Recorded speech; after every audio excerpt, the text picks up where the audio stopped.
the Deep Blue Sea, the damaged lover, I would say, for you. Yeah. Why do you think he can't? What is about this character that you play young, war hero, obviously, to some degree, fearless and, Air Force bomber, all of that. What draws him to her and then makes him not be able to go the distance? What do you think it is about that character? Or do you think it's that generation of men, or do you think it's just particularly you? Well, I thought was sort of Freddie Page is a kind of bundle of vitality. He has an incredible masculine dynamic energy, which is actually a response to his experiences of being in the war.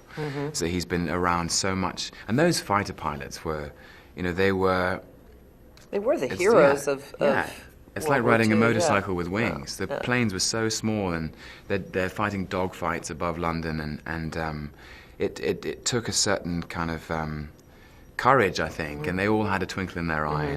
And, but to have been surrounded by so much destruction and death, I think you come home.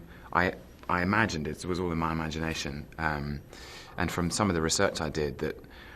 Did you have any family at all going back that had fought in either of the wars? My grandfather, both my grandfathers had fought in not as pilots. They were both in the Navy, actually.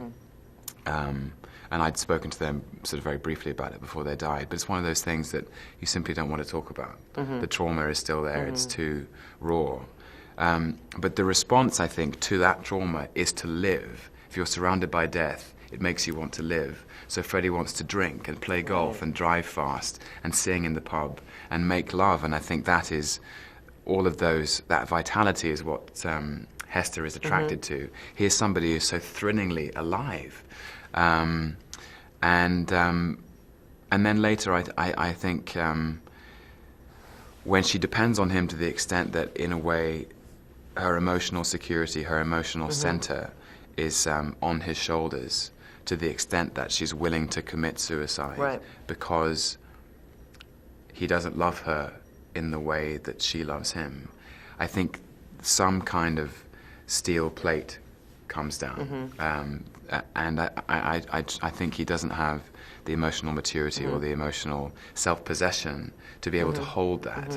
And that was, as I was approaching and preparing the part, that was always how I conceived of his cruelty, is that he's not intentionally, when he says at the end of the film, I don't enjoy hurting you, I'm not a sadist, he realizes he's hurt her, but the cruelty has come out of a terrible sense of helplessness about how to deal with her. Well, also that character is it's suffocating in a way, because it's loves to love too. That's it, yeah.